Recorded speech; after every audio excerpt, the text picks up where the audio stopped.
వ్యక్తుల ముందు అనుకుంటారు. ఎవరు ఆ పెద్ద వ్యక్తులు అనుకుంటే యేసు ప్రభు వారి యొక్క ఆ యొక్క కృప ద్వారా మాత్రమే, పరలోకమందున్న తండ్రి యొక్క కృప ద్వారా మాత్రమే ఈ లోకములో ఎక్కడైనా ఏదైనా ఒక ప్రభు సంఘం అనేది నెలకొల్పబడుతుంది, ప్రారంభించబడుతుంది. కావున ఈరోజు ఈ పట్టణంలో లేకపోతే ఈ గ్రామంలో ఈ సువార్త సేవ చేయటానికి వచ్చిన ఆ కుటుంబము ఆయన కృప ద్వారానే ఇక్కడికి వచ్చి ఉన్నారు. ఇందులో ఎవరి యొక్క గొప్పతనం లేదు. కావున ఈ కృప చేతనే ఏదైనా మనం చేయగలుగుతున్నాం. కాబట్టి కృప అంటే అర్హత లేని వారికి, ఎన్నిక లేని వారికి, యోగ్యత లేని వారికి, అర్హత లేని వారికి అర్హతనే, ఎన్నిక లేని వారికి ఎన్నిక ఇవ్వటం, యోగ్యత లేని వారికి యోగ్యతనివ్వటం. అంటే ఈరోజు క్రైస్తవుడిది కాదు. క్రైస్తవుడు హెచ్చించుకునే అవకాశం లేదు, తన జ్ఞానాన్ని బట్టి కానీ దేని బట్టి కూడా. అందుచేత ప్రతి మనుషులు కూడా ఈ దేవుడు అనుగ్రహించిన కృపను త్రోసివేయకుండా కాపాడుకోవాలి.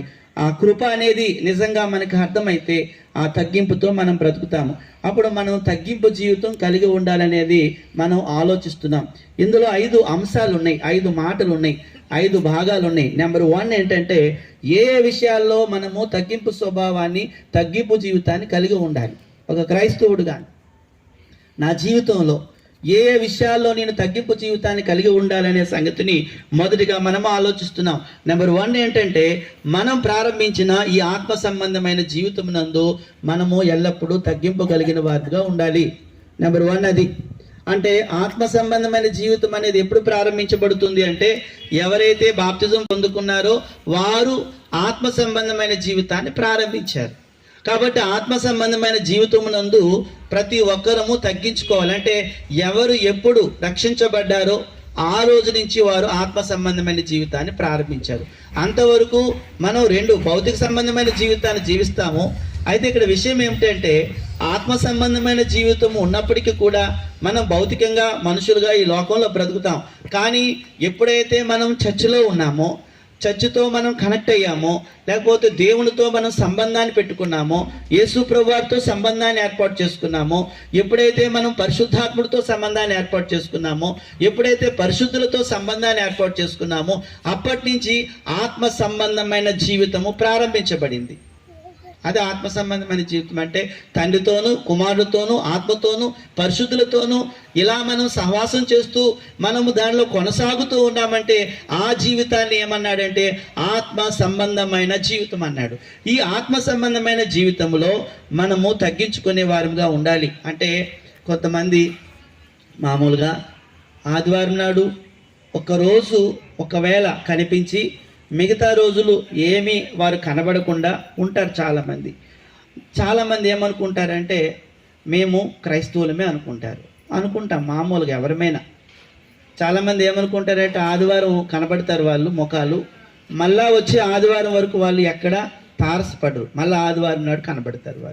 వాళ్ళు ఏమనుకుంటారు వాళ్ళ మనసులో అంటే మేము కూడా ఎవరము ఐఎమ్ క్రిస్టియన్ అంటాం, అంతే. నేను యేసుప్రభువుని నమ్ముకున్నానండి, నేను ఆత్మ సంబంధమైన జీవితాన్ని జీవిస్తున్నానన్నమాట, ఆత్మానుసారంగా నడుచుకొనుచున్నాను అని ఒకవేళ తలంచొచ్చి ఎవరైనా. కానీ ఇప్పుడు చెప్తున్న మాటలు మీరు చూడండి జాగ్రత్తగా. ఎవరైనా ఒక కుటుంబము ఆత్మ సంబంధమైన జీవితాన్ని ప్రారంభిస్తే, ఒకవేళ ఎవరైనా ఒక వ్యక్తి ఆత్మ సంబంధమైన జీవితాన్ని ప్రారంభిస్తే అప్పుడు చెప్తున్నాడు. ఒకసారి చూడండి, గలతీ పత్రిక 6వ అధ్యాయము 3వ వచనం చూడండి. ఎవడైనను వట్టివాడై ఉండి తాను ఎన్నికైన వాళ్ళని ఎంచుకుని ఎడల తన్ను తానే మోసపరుచుకుంటున్నాడు అన్నాడు. చదువుతున్నాను, వినబడుతుంది అందరికి కూడాను. ఎవడైనను వట్టివాడై ఉండి తాను ఎన్నికైన వాడిని ఎంచుకుని ఎడల తన్ను తానే ఏం చేసుకుంటున్నాడు చెప్పండి అమ్మ సోనియా? తను తాను ఏం చేసుకుంటున్నారు? మోసపరుచుకుంటున్నాడు. అది విషయం. అంటే ఈ లోకంలో చాలామంది ఏమనుకుంటాము అంటే నేను వెళ్తున్నాను కదండి ఆదివారం దేవుని సన్నిధిలోకి, కాబట్టి తాము అనుకున్నది ఏంటంటే మనం చెప్పుకున్నాం ఆత్మ సంబంధమైన జీవితం ప్రారంభించిన తర్వాత తాను ఏమనుకుంటాడంటే కొన్ని క్రియలు ఏవో చేసుకుంటే చాలు, అది చేస్తే నేను క్రైస్తవుడే అని అతను అనుకుంటాడు. అది అందరి ఆలోచన. అయితే దైవ వాక్యం ఏమని సెలవిస్తుందంటే ఎవడైనను వట్టివాడై ఉండి తాను ఎన్నికైన వాడిని ఎంచుకుని ఎలా తన్ను తాను ఏం చేసుకుంటున్నాడంటే మోసపరుచుకుంటున్నాడు.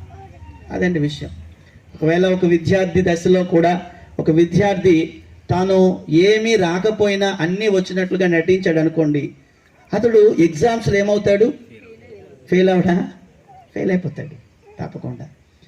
ఒకరోజు మనకు కూడా ఎగ్జామ్ ఉంది. ఈ ఎగ్జామ్ ఏంటంటే లాస్ట్ ఫైనల్ ఎగ్జామ్ ఏదంటే యేసు ప్రభు రెండో రాకడ. అక్కడ మనల్ని స్కాన్ చేస్తాడు యేసు ప్రభు వారు. మనల్ని లోపలికి రావడము, లోపలికి బయట ఉంచడం అనేది ఆయన చేతిలో ఉంది. కావున ఇక్కడ మనం ఎవరిమైనా ఐఎమ్ క్రిస్టియన్ అని ఎంతమందితో మనం చెప్పుకున్నా కూడా క్రైస్తవ జీవితంలో ఇది చాలా ప్రాముఖ్యమైనది. ఏమిటంటే నేను వట్టివాడినై ఉండి నేను ఎన్నికైన వాడిని ఎంచుకుంటే అది సరైనది కాదని గలతీయులకు పౌలు రాస్తూ చెప్తున్న మాట అది. అప్పుడు మనం కొన్ని 3 సంగతులు చూద్దాము. నెంబర్ 1 ఏంటంటే యేసు ప్రభు వారు ఒక గ్రేట్ కమిషన్ ఇచ్చారు. అదేంటంటే సర్వలోకానికి వెళ్ళండి, సర్వ సృష్టికి సువార్తను ప్రకటించండి అని. ఎవరు చెప్పారు ఆ మాట? అప్పుడు ఒక మాట చెప్పారు ఆయన. మత్తయి రాసిన సువార్త 28వ అధ్యాయం 20 వచనంలో అన్న మాట ఏంటంటే, ఒక మాట చెప్పారు. 28, 20 చదవండి. ఏమన్నారంటే ఆయన చెప్పిన మాట. ఎవరి దగ్గర మైక్ ఉందా?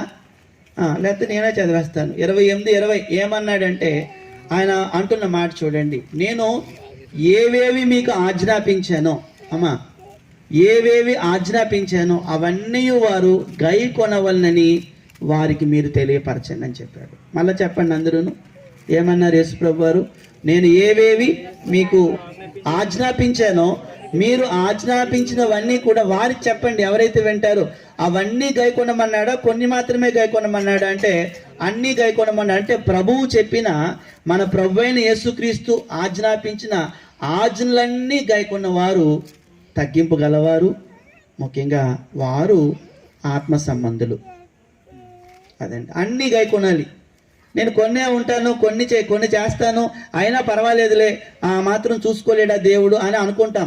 ఒకవేళ ఎక్కడికైనా ఒక పనికి వెళ్తే ప్రతిఫలం రావాలంటే ఆ పనిలో ఏమేమైతే మనకు చెప్తున్నారో అవన్నీ చేస్తేనే ప్రతిఫలం మనకి ఇస్తారు. వాళ్ళు కాకుండా ఇస్తారా?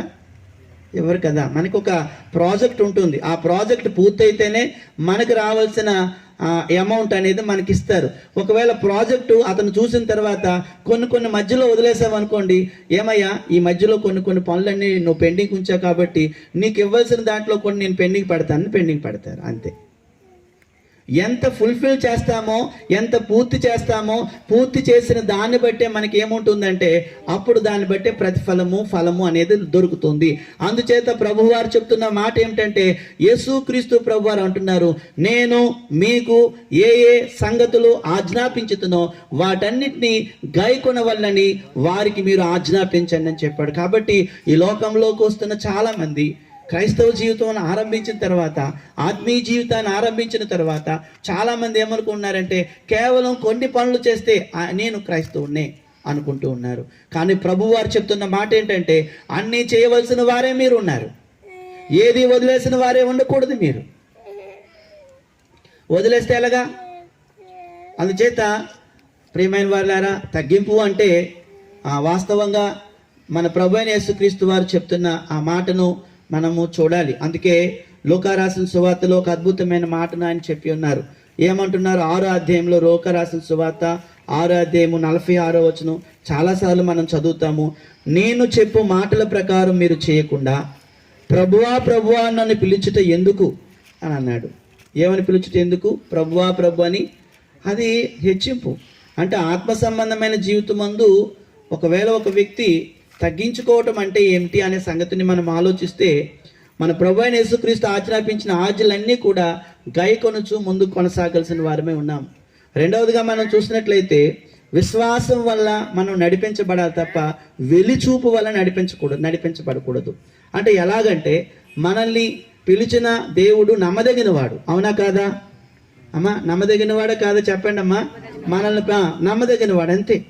అప్పుడు మనల్ని పిలిచిన దేవుడు నమ్మదగిన వాడు కాబట్టి ఆ పిలుపుకు లోబడిన మనం కూడా నమ్మదగిన వారుగా ఉండాలి. ఆయన అబ్రహామును పిలిచినప్పుడు అతడిట నేను ఎక్కడికి వెళ్ళాలో నాకు చెప్పిన ముందు అడిగాడా? అడగకుండానే తాను ఎక్కడికి వెళ్ళాలో ఆ సంగతి అతనికి ఎరుగకుండానే బయలుదేరి వెళ్ళిపోయాడు. అది విశ్వాసం అంటే. ఇప్పుడు చాలామంది జీవితాన్ని స్టార్ట్ చేస్తాం, క్రైస్తవ జీవితాన్ని. ఆత్మీయ జీవితాన్ని, ఆత్మ సంబంధమైన జీవితాన్ని. చాలా ప్రశ్నలు ఏంటంటే, మరి మాకు ఎలా గడుస్తుందండి, మాకు ఎలాగుంటుందండి, మేమేమైపోతామండి. మరి శ్రీనుబాబు వాళ్ళు ఏమైపోతారని ఇక్కడికి వచ్చేసారు? ఏం చూసుకొని వచ్చారు? ఏం ఆస్తిపాస్తులు ఉన్నాయి? ఎంత డిపాజిట్ చేసుకున్నారు వచ్చినప్పుడు? ఏమా ప్రభా, ఎంత డిపాజిట్ ఉంది మీ బ్యాంకులోని? ఎక్కడికైనా వెళ్ళేటప్పుడు దేవుని యొక్క బోధ అర్థమైతే, ఆత్మీయ జీవితం అనేది నిజంగా ప్రారంభిస్తే విశ్వాసం వల్లనే మనం కొనసాగాలి తప్ప, నువ్వు నాకు చూపించు, నువ్వేదో చెప్పు, అప్పుడు బయలుదేరుతాను అన్నాడండి. అసలు బయలుదేరినప్పుడే అది ఎరుగకుండా బయలుదేరాడు. అది వాస్తవం. అందులో తగ్గింపు ఉంది. అంటే ఒక క్రైస్తవ జీవితం అనేది విశ్వాసంతో కొనసాగేది. ఆత్మ సంబంధమైన జీవితంలో తగ్గింపు అనేది ఎలా ఉంటుందంటే, అసలు ఏమీ చూడకుండా బయలుదేరటం, విశ్వాసం వల్ల కొనసాగటం. అదే మాటను ఎక్కడ చెప్పాడు అంటే, ఒకసారి చూడండి, 2 కొరింథీయులకు రాసిన 2వ పత్రిక 5వ అధ్యాయం 6వ వచనంలో అద్భుతమైన మాట చెప్పాడు. అదే అందరూ మీ దగ్గర పెన్నులు ఉంటే గీత గీసుకోండి. 5వ అధ్యాయం 6వ వచనం, 5వ అధ్యాయం 6వ వచనం ఏమన్నాడు? వెలి చూపు వలన కాక విశ్వాసం వల్లనే నడుచుకొనుచున్నాము. మాకు ఏదో దొరుకుతుందని, ఏదో జరుగుతుందని, ఏదో అదవుతుందని, ఇదవుతుందని మాకేమీ భయం లేదయ్యా. ఎవరు చెప్తున్నారు ఈ మాట? అపోస్తలుడైన పౌలు. అతనితో ఉన్నవారందరూ కూడా ఎంతో శ్రమల్లో ఆత్మీయ జీవితాన్ని కొనసాగిస్తూ ఉన్నారు. ఎవరైనా అడగొచ్చు, ఏంటమ్మా పిల్లలు ఇద్దరు పెట్టుకున్నారు, లేకపోతే అలా చేసుకుంటున్నారు, ఏంటి మీకేంటి లేదా, అసలు ఎలాగా మీకు జీవితం ఏంటి, మీ బ్రతుకేంటి, ఏంటి మీ ఆత్మీయ జీవితం అంటే, అయ్యా ఇదిగో మేము వెలుచూపు వల్ల కాదయ్యా, విశ్వాసం వల్ల మేము బ్రతుకుతున్నామని తెలియపరచాలి. అవును, చాలామంది అడుగుతారు, ఇప్పుడే ఇంకా లేదు, ముందు ఇంకా చాలా రకాలైన ఇబ్బందులు, పరిస్థితులు ఎదురవుతాయి. అలాంటప్పుడు వారి కుటుంబము ఎవరైనా వారు ఆత్మీయంగా బ్రతకడానికి, మనం ఆత్మీయంగా బ్రతకడానికి కానీ చాలామంది ప్రశ్న అడుగుతారు, అన్నయ్య మరి నీ పరిస్థితి ఏంటన్నయ్య, నువ్వు ఎలాగా ఇప్పుడు ఉద్యోగం మానేసావు, ఏమి లేదు అని మా తమ్ముడు ఒకసారి అడిగాడు నన్ను. మొట్టమొదట మానేసిన వెంటనే, జాబ్ మానేసిన వెంటనే ఎలా బ్రతుకుతారని మీరు అసలు జాబ్ అన్నీ మానేశారంటే, విశ్వాసం, ఆత్మీయ జీవితానికి విశ్వాసం కావాలి. సూరిబాబు గారు, ఆత్మీయ జీవితానికి విశ్వాసం కావాలండి. అంతే తప్ప దానికి లెక్కలు వేసుకుంటే ఆ ఆత్మీయ జీవితాన్ని మనం తగ్గింపు అందులోనే ఉంది. అంతే తప్ప లెక్కలు వేసుకుని బయలుదేరితే అబ్రహాం ఎంత దూరం వెళ్ళగలుగుతాడు, శారమ్మని ఎంత దూరం తీసుకుని వెళ్ళగలుగుతాడు. ఇది క్రైస్తవ జీవితంలో తగ్గింపు. అసలు ఎన్ని విడిచిపెట్టాడు ఆయన, అతని జీవితంలో ఎంత దూరాలు ప్రయాణం చేశాడు, ఎంతమంది వారిని వెనక్కి లాగడానికి చూశారు.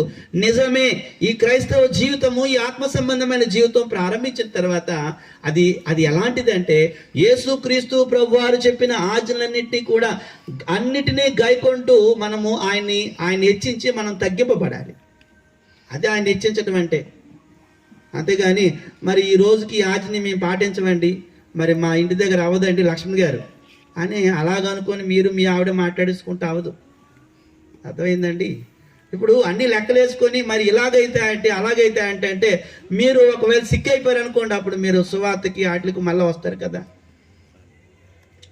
మీరు యాతన పడాలి, ఎదురు చూడాలి, ఎప్పుడు అవకాశం దొరుకుతుందా. ఆత్మీయ జీవితంలో తగ్గింపు అంటే ఎప్పుడు అవకాశం దొరుకుతుందా? ప్రభువా, మీ సేవ చేయగలిగే భాగ్యం ఎప్పుడు దొరుకుతుంది, మీ పని చేయగలిగే భాగ్యం ఎప్పుడు దొరుకుతుంది అని ప్రతి మనుషుడు, అంటే ఎక్కడ ఉన్న మనుషుడు అంటే లోకంలో ఉన్న మనుషుడు కాదు, లోపల ఉన్న వ్యక్తి ఆలోచన చేయాలి. కాబట్టి యేసు ప్రభు వారి యొక్క సమస్త ఆజ్ఞలను గైకొనటం అనేది మొదటిదైతే, రెండవదిగా మనం చూసినట్లయితే ఏం చెప్తున్నాడంటే, మేమందరం కూడా దేన్ని బట్టి నడుస్తున్నాము అంటే వెలిచూపు వలన కాక విశ్వాసం వలననే నడుచుకునుచున్నాము. ప్రియ సహోదరి సహోదరులారా, ఆలోచించండి. విశ్వాసం బట్టి నడుచుకుంటున్న వ్యక్తి తగ్గింపబడతాడు, తగ్గించుకుంటాడు. వెలుచూపు వల్ల నడిచే వ్యక్తి తగ్గించుకోలేడు, తగ్గింపు స్వభావం రాదు. అన్నీ చూస్తాడు, అయితే అవుతుంది, లేకపోతే లేదు, లేకపోతే వెళ్ళిపోతామని అంటారు. ఏం భయపడరు, వాళ్ళకేమి తగ్గింపు స్వభావం రాదు. విశ్వాసం ముఖ్యం, ఆజ్ఞలు ముఖ్యం, అన్నీ గాయకొనటం ముఖ్యం. కొన్ని గాయకొని నేను సూపర్ అని అనుకుంటే సరిపోదు. మనం ఎవరం కూడా సూపర్ కాదు. మనమందరం ఆయన కృప చేతనే రక్షించబడ్డాము. ఆయన దయచేతనే మనం రక్షించబడ్డాం. ఈ లోకములో నుంచి మనం విడిపించబడ్డాం, చీకటిలో నుంచి విడిపించబడ్డాం, అంధకార సంబంధమైన అధికారంలోంచి, సాతాను యొక్క రాజ్యంలోంచి మనం వచ్చిన ప్రతి ఒక్కరము కూడా ఆత్మ సంబంధమైన జీవితాన్ని ప్రారంభించాము. ఈ ఆత్మ సంబంధమైన జీవితం అనేది సకల ఆజ్ఞలను కూడా పాటిస్తూ జీవించే జీవితం. ఈ ఆత్మ సంబంధమైన జీవితం అనేది రెండోది ఏంటంటే విశ్వాసం వల్ల కొనసాగేది తప్ప వెలుచూపు వల్లంటే ఇగో నీకు ఆధారం చూపిస్తున్నాను ఇక నువ్వు ఆత్మీయ జీవితాన్ని ప్రారంభించు అనడానికి లేదు. ఎవరి జీవితాలు అలా ప్రారంభించబడలే. దమస్కు వెళ్ళేటప్పుడు అండి అపోస్తలుడైన పౌలు గుర్రం మీద వెళ్తున్నాడు. అసలు వెళ్ళేటప్పుడు ఏమేం పట్టుకొని వెళ్తున్నాడు దమస్కు? చెప్పండి ఒకసారి చిరంజీవి. ఏం పట్టుకెళ్ళాడా? అతని పాయింట్ ఏంటంటే దమస్కులోని ఎవరైతే క్రీస్తు మార్గంలో ఉన్నారో వాళ్ళందరినీ చంపేసి, వాళ్ళందరినీ అరెస్ట్ చేసి, వాళ్ళందరినీ బంధకాల్లో బంధించేసి వచ్చేద్దాం అనుకున్నాడు. అది డ్యూటీ అతనిది. కానీ అక్కడికి వెళ్ళే త్రోవలు ఏమైందంటే ఆయన మిషన్ మార్చేశాడు దేవుడు. యేసు ప్రభు వారు కనిపించి యేసు ప్రభు వారు దర్శన రీతిగా మాట్లాడుతున్నాడు, సౌలా నువ్వెందుకు నన్ను హింసిస్తున్నావంటే వెంటనే అతను అన్నాడు, ఇంతకీ నువ్వెవరు ప్రభు అంటే, నువ్వు హింసిస్తున్న యేసు ప్రభు నేనే అంటే, అయితే నన్ను ఏం చేయమంటావంటే వెళ్ళు అన్నయ్య దగ్గరికి వెళ్తే అతను వివరంగా అన్ని చెప్తాడంటే వెళ్ళాడు. అక్కడి నుంచే ప్రారంభించాడు దేవుని సేవ.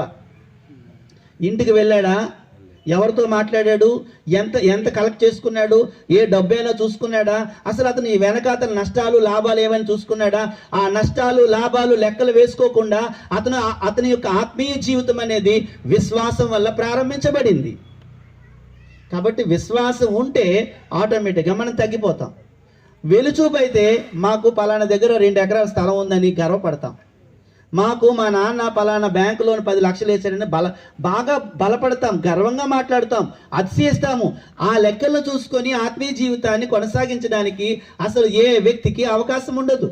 కాబట్టి క్రైస్తవ జీవితంలో తగ్గింపు స్వభావం అనేది దేవుడు కోరుకుంటున్నాడు. కాబట్టి ప్రతి క్రైస్తవుడు కూడా విశ్వాసము ద్వారా బ్రతకాలి తప్ప వెలుచూపు వలన కొనసాగడానికి అవకాశం లేదు. అందుచేతను మేమందరము కూడా అది చెప్తున్నాడు, మేమందరము కూడా వెలుచూపు వలన కాకుండా దేని ద్వారా వెళ్తున్నాము? విశ్వాసం వలన. 5వ అధ్యాయంలో చెప్పాడన్నమాట. కాక వెలుచూపు వలన కాక విశ్వాసం వలనే నడుచుకొనుచున్నాం. ప్రియులారా, ఆ విషయాన్ని ఆలోచించండి. మూడో సంగతి ఏమిటంటే ఈ లోకంలో మనం జీవించే జీవితంలో స్వస్థ బుద్ధి, నీతి, భక్తి ఈ 3 అవసరం. ప్రతి క్రైస్తవుడు ఆత్మ సంబంధమైన జీవితాన్ని జీవించడానికి స్వస్థ బుద్ధి అంటే ఆరోగ్యకరమైన బుద్ధి, నీతి అంటే దేవుడు చెప్పినట్లుగా చేయటం, భక్తి అంటే ఇహలోక మాలిన్యాన్ని విడిచిపెట్టడం. ఈ 3ంటిని జాగ్రత్తగా చూసుకుంటూ వెళ్తే ఆ వ్యక్తిలో తగ్గింపు స్వభావం వచ్చేస్తుంది. అందుచేత తీతు రాసిన పత్రికలో 2వ అధ్యాయం 13వ వచనంలో చెప్పిన మాటను ఒకసారి చదువుదాం. చూడండి. పరలోకంలో నుంచి ప్రభువైన యేసుక్రీస్తు వారు ఈ లోకానికి వచ్చి ఆయన కృప ప్రత్యక్షమై అందరితో ఏమని సెలవిస్తుందో 13వ వచనం చెప్పాడు. ఏమన్నాడంటే 13వ వచనంలో 12 చదువుతున్నాను. మనం భక్తిహీనతను, ఇకలోహ సంబంధమైన దురాశను విసర్జించి శుభప్రదమైన నిరీక్షణ నిమిత్తం అనగా మహాదేవుడును మన రక్షకుడైన యేసుక్రీస్తు మహిమ యొక్క ప్రత్యక్ష కొరకు ఎదురు చూచుచు ఈ లోకములో స్వస్థ బుద్ధితోనూ నీతితోనూ భక్తితోనూ బ్రతుకు చుండవలనని మనకు బోధించుచున్నది. మనకు అంటే ఎవరికి అమ్మా? చెప్పండి అమ్మ. కొంతమంది మనకు అంటే ఎవరికమ్మా? ఎవరికి బోధిస్తున్నాడు యేసు ప్రభు వారు? ఎవరికి బోధిస్తున్నాడు పరిశుద్ధాత్ముడు అంటే ఎవరైతే ఆత్మీయ జీవితాన్ని ప్రారంభించారో వారికి చెప్తున్నాడు. ఏ విషయాలతో బ్రతకాలంటున్నాడంటే 1 నెంబర్ 1 స్వస్థ బుద్ధితోనూ, 2 నీతితోనూ, 3 భక్తితోనూ బ్రతుకు చుండవలనని మనకు బోధించుచున్నది. ఏది బోధిస్తుందంటే కృప ప్రత్యక్షమే బోధిస్తుంది. కావున ఆత్మ సంబంధంగా ఉన్నత స్థితిలో మనము జీవించుచు, ఒకవేళ ఉన్నత స్థితి అంటే ఏంటంటే ఈ గుణాలన్నీ మనలో ఉన్నాయి. ఏ గుణాలండి? నెంబర్ 1 ఏం చెప్పుకున్నాము? యేసు ప్రభు యొక్క ఆజ్ఞలన్నీ మనం చర్చిలో ఉండి ఏం చేస్తున్నాం చెప్పండి? గైకుంటున్నాం. నెంబర్ 1. రెండోది విశ్వాసం వల్ల మనం జీవితాన్ని కొనసాగిస్తున్నాం. నెంబర్ 3 ఏంటంటే ఒకటి స్వస్థ బుద్ధి మనలో ఉంది, నీతితో బ్రతుకుతున్నాం, భక్తితో బ్రతుకుతున్నాం. ఇలాంటి క్రైస్తవ్యము మన జీవితంలో ఎప్పుడైతే కొనసాగుతుందో అలాంటి వారు ఉన్నతమైన వారు. ఎవరు ఉన్నతమైన వారు చర్చిలోని? చెప్పండి ఇప్పుడు. ఎవరు ఉన్నతమైన వారు? వెనకాల వారికి అర్థమైంది. నెంబర్ 1 ఏంటని చెప్పు, యేసు ప్రభు వారు చెప్పిన ఆజ్ఞలన్నింటినీ నా జీవితంలో నేను గాయకుంటున్నాను. నెంబర్ 1. నెంబర్ 2, నా జీవితము ఆత్మ సంబంధమైన జీవితాన్ని విశ్వాసం ద్వారా కొనసాగిస్తున్నాను. నెంబర్ 2. నెంబర్ 3 ఏంటంటే స్వస్థ బుద్ధితోనూ నీతితోనూ భక్తితోనూ బ్రతుకుతున్నాను. ఇలాగా ఎవరి జీవితం అయితే కొనసాగుతూ ఉందో అలాంటి ఆత్మ సంబంధమైన జీవితాన్ని కొనసాగిస్తున్న వ్యక్తి ఆత్మీయంగా ఉన్నతమైన వ్యక్తి, ఆత్మీయంగా హై లెవెల్లో ఉన్న వ్యక్తి, హై పొజిషన్లో ఉన్న వ్యక్తి. అప్పుడు అలాంటి వ్యక్తి కూడా ఆత్మ సంబంధంగా అలా బ్రతుకుతున్న వ్యక్తి కూడా తగ్గింపుతో ఉండాలి. మళ్ళీ ఏమాత్రం అతనికి ఏం రాకూడదు, గర్వం అనేది. నేను కాబట్టి పాటిస్తున్నాను అనకూడదు. నా విశ్వాసం చూసావా ఎంత ఉందో అనకూడదు. నేను చూసావా ఎంత మంచి బుద్ధి గలవాడిని అనకూడదు. నేను చూసావా నీతి తప్పకుండా బ్రతుకుతున్నా అనకూడదు. నేను చూసావా భక్తితో బ్రతుకుతున్నా అనకూడదు. అలాగా అనుకోకుండా ఈ యొక్క లోకంలోంచి వేరు చేయబడి మనము ఈ యొక్క చర్చిలో మనం ఏం చేయాలంటే అలాగా తగ్గింపు జీవితాన్ని జీవించే వ్యక్తి ధన్యుడు. ధన్యుడు అంటే ఆనందంగా ఉంటాడు, ఆనందంగా ఉంటాడు. కావున కొందరు చిన్న చిన్నవి పాటించి మేము ఎంత బాగా బ్రతుకుతున్నామో అనుకోవచ్చు ఎవరైనా.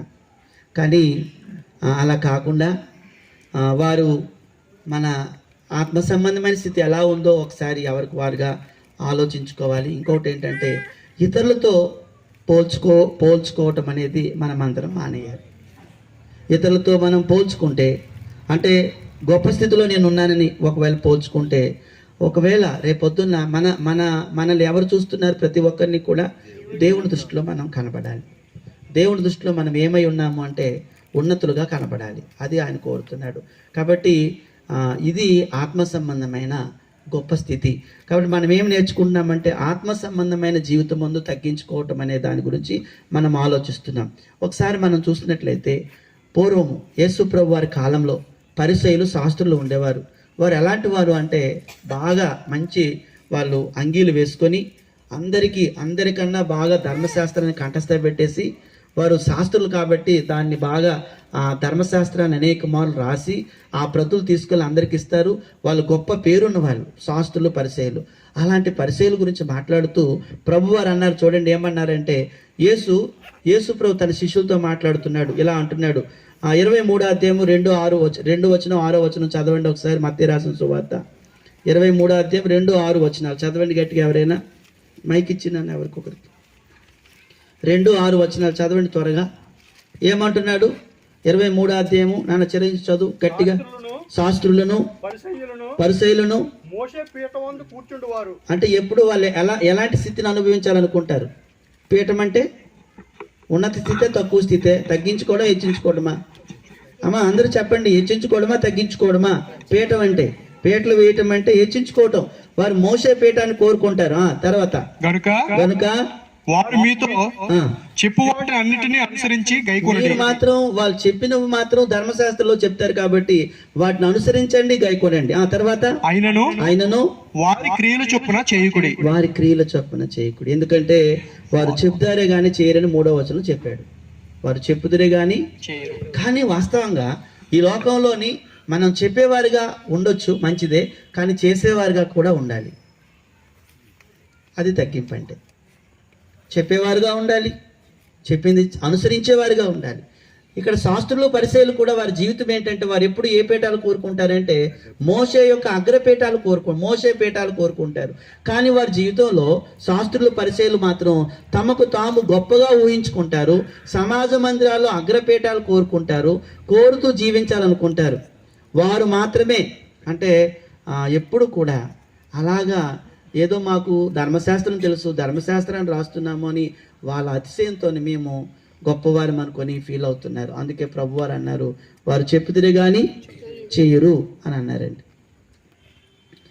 వారు ఏమాత్రం తమను తాము తగ్గించుకుంటారా పరిసయ్యులు, శాస్త్రులు? అందుకే యేసు ప్రభువారు 23వ అధ్యాయం అంతా రాశారు. వాళ్ళు ఆల్రెడీగా మందిరాల్లో తిరుగుతున్నారు, కానీ వారు ఆత్మీయులను అనుకుంటున్నారు, ఆత్మ సంబంధులను అనుకుంటున్నారు. కానీ వారి జీవితాల్లో తగ్గింపు అనేది మాత్రం మాత్రం వాళ్ళు ఉండదు. అందుచేతనే వారి వలె మీరు ఉండవద్దు అని శాస్త్రుల్ని, పరిసయ్యులను చూసి వారితో మాట్లాడారు. అందుకే ఆయన యేసు వారిని గురించి చెప్పుచు, అంటే శాస్త్రుల్ని, పరిసయ్యుల గురించి చెప్పుచు ఒక మాట అన్నారు, తన్ను తాను హెచ్చించుకున్న వాడు ఏమవుతాడు? తగ్గింపబడతాడని రాయబడింది. అండ్ 23:12 చదవండి ఒకసారి. 23:12 అందులోనే తన్ను తాను హెచ్చించుకున్నవాడు తగ్గింపబడతాడు, తన్ను తాను తగ్గించుకున్నవారు హెచ్చింపబడతారు అన్నాడు. కావున ప్రియ సహోదరి సహోదరులారా, ఆలోచన చేయండి. ఎప్పుడైనా మనకి ఇవ్వబడిన రక్షణ ఉచితముగా పొందుకున్నాం. మనం ఉచితముగా నీతిమంతులమయ్యామని రోమపత్రిక 3:24 చెప్పాడు. మనం ఆయన కృపచేతనే యేసుక్రీస్తు ద్వారా విమోచనం ద్వారా మనం అందరం ఏమయ్యామంటే కేవలం రక్షించబడ్డాం. కావున మనం నీతిమంతులుగా తీర్చబడటంలో, లేకపోతే దేవుని యొక్క సంఘములో, లేకపోతే దేవుని యొక్క రాజ్యములో మనం చేర్చబడటంలో, ఆయన పౌరులుగా, ఆయన కుటుంబముగా మనము ఉండటంలో కేవలము ఆయన కృప. ఈ కృప మనలో ఉన్న కృప చేతనే మనం ఇలా వచ్చాం కాబట్టి, కృప పొందిన వారము కాబట్టి, కృప పొందిన వారు ఎప్పుడు కూడా అతిశయించడానికి వీలు పడదు, గర్వించడానికి వీలు పడదు, అహం చూపించడానికి వీలు పడదు. ఎందుకంటే ఈ రక్షణ అనేది దేని ద్వారా వచ్చిందంటే ఆయన కృపచేతనే మనం పొందుకున్నాము. అందుచేత ప్రతి ఒక్కరిలో కూడా తగ్గింపు స్వభావం అనేది చాలా చాలా అవసరమై ఉంది. అందుకు తగ్గింపు స్వభావం మనకు కావాలి. కావున శ్రీనుబాబు వారి ఇంట్లో ఉన్న వారందరూ కూడా, ఆ బిడ్డలు కూడా అందరూ కలిసి, మనమందరం కలిసి అలాంటి స్వభావంతో అభివృద్ధి పొందాలి. వాళ్ళు తగ్గించుకుంటున్నారు కాబట్టి దేవుడు వారిని ఏదో ఒక రోజు, అంటే భౌతికంగా ఉన్నత స్థితి తీసుకొని వెళ్ళకపోయినా కానీ ఆత్మీయంగా వారిని దేవుడు ఇంకా ఎక్కువగా అనేకమైన ఆత్మలను సంపాదించేవారుగా, వారి బిడ్డల్ని ఇంకా దేవుడు దీవించేటట్లుగా తప్పకుండా ఆశీర్వదిస్తాడు. అది మనం నేర్చుకోవాలి, అలవాటు చేసుకోవాలి. ఏ మాత్రం అతిశయించడానికి లేదు. మన జీవితాలు ఆయన పెట్టిన భిక్షై ఉన్నాయి. ఆత్మ సంబంధమైన జీవితాలు కూడా ఆయన ఇచ్చిన ఉచితమైన కృపచేతే మనం రక్షించబడ్డాం కాబట్టి ప్రతి క్రైస్తవుడు తప్పకుండా తన జీవితంలో ఎప్పుడు కూడా మనం పొందిన రక్షణ చాలా ప్రాముఖ్యమైనది. ఆ రక్షణ మనం కాపాడుకునే వారుగా, మన స్థితిని మనం ఎల్లప్పుడూ జ్ఞాపకం ఉంచుకోవాల్సిన వారుగా ఉన్నాం. మన స్థితి అందుకే ఎఫెసీ పత్రికలో చెప్పాడు, అన్యజనుల గురించి మాట్లాడుతూ 2వ అధ్యాయము 11, 12, 13 వచనాల్లో మన పూర్వపు స్థితి గురించి మాట్లాడి మన జీవితము ఏమిటో చెప్తూ అక్కడ తెలియపరుస్తున్న మాటలు ఏంటంటే, నేను చదువుతున్నాను చూడండి. కాబట్టి 11, 12, 13లో, కాబట్టి మునుపు శరీర విషయంలో అన్యజనులై ఉన్నారు, శరీరమందు చేత్తో చేయబడిన సున్నతి గలవారు అనబడిన వారి చేత సున్నతి లేనివారు అనబడిన మీరు ఆ కాలమందు ఇశ్రాయేలుతో సహపౌరులు కాదు, పరదేశులు, వాగ్దాన నిబంధన లేని పరజనులు, నిరీక్షణ లేనివారు, లోకమందు దేవుడు లేని వారై ఉండి క్రీస్తుకు చాలా దూరస్తులే ఉంటారని మీరు జ్ఞాపకం చేసుకునండి. అయినను మునుపు దూరస్తులమైన మీరు ఇప్పుడు క్రీస్తు యేసునందు క్రీస్తు రక్తం వల్ల సమీపస్తులై ఉన్నారు. మనం ఈరోజు యేసు ప్రభు వారు కార్చిన రక్తం ద్వారా బాగా దేవుడికి దగ్గరయ్యాం. దేవుని యొక్క రక్షణ మనకు దొరికింది. దేవుని సన్నిధిలో మనం కూర్చున్నాం. దేవుని యొక్క తండ్రి యొక్క సన్నిధిని మనం అనుభవిస్తున్నాం. ఈరోజు భూమి మీద మనము దేవుణ్ణి ఆరాధించగలిగే గొప్ప అర్హతను పొందాం. అట్టి స్థితిని సంపాదించుకున్నాం. అట్టి స్థితిని మనకు అనుగ్రహించాడు. కాబట్టి ఇట్టి కృపను పొందిన ఏ ఒక్కరము కూడా మన ఆత్మీయ జీవితంలో హెచ్చించుకునే అవకాశం ఉండకూడదు. మనమందరము తగ్గింపు స్వభావంతో ఉండాలనేది ఎవరి కోరిక అంటే మనం మర్చిపోకూడదు మన స్థితిని. కొంతమందిని అంటారు కదండి, ఏదైనా మంచి పేదవాడుగా ఉండి ఒక మంచి స్థితిలోకి వెళ్ళిపోతే, ఏమిరా ముందటి రోజులు మర్చిపోయావా, మీ పరిస్థితి ఏంటని మామూలుగా మనం అంటాం. అలాగే మనం ఎప్పుడు కూడా మన పూర్వ స్థితిని మనం మర్చిపోకుండా ఆయన మహాకృపను బట్టి మనం రక్షించబడ్డామని, మనము ఈ స్థితిలో ఉన్నాము అంటే గర్వించకుండా ఉండాలి, దేవునికి భయపడేవారుగా ఉండాలి, తగ్గింపు జీవితాన్ని కలిగి ఉండాలి. ప్రతి ఒక్కరము కూడా గర్వించకూడదు. అసలు ఎందుకు గర్వించకూడదు? మనకి ఇవ్వబడింది ఏంటి? ఆయన కృప ద్వారానే మనం రక్షించబడ్డాం. కాబట్టి ఆత్మ సంబంధమైన జీవితంలో ఎట్టి గర్వం అనేది ఉండకూడదు. అందుకే పరిసయ్యులు శాస్త్రుల గురించి మాట్లాడాడు. పరిసయ్యులు శాస్త్రులు వారు చాలా గర్వపడుతున్నారు, అగ్రపీఠాలు కోరుకుంటున్నారు. అలాంటి వాటిని యేసు ప్రభు వారు తప్పకుండా దాన్ని హెచ్చరించాడు. అటువంటి వారిగా మీరు ఉండకూడదని యేసు ప్రభు తన శిష్యులకు నేర్పించాడు, బోధించాడు. ఈరోజు మనతో కూడా చెప్తూ ఉన్నాడు, గర్వించకూడదని చెప్తూ ఉన్నాడు, దేవునికి ఎల్లప్పుడూ భయపడేవారుగా ఉండాలని చెప్తూ ఉన్నాడు. అంతేకాకుండా తగ్గింపు జీవితాన్ని ప్రతి ఒక్కరము కలిగి ఉండాలని దేవుడు కోరుతున్నాడు. కావున ప్రియమైన వారులారా, మనమందరం ఆలోచన చేద్దాము. ఒక సంఘాన్ని గురించి మనం ఆలోచన చేసినట్లయితే, ప్రకటన గ్రంథం 3వ అధ్యాయం 17వ వచనంలో ఆ సంఘ సభ్యుల గురించి మాట్లాడుతూ ఏమన్నాడు చూడండి. 3:17లో వీరు ఎలాగా అంటే తాము ఎలా ఏమనుకుంటున్నారు చూడండి.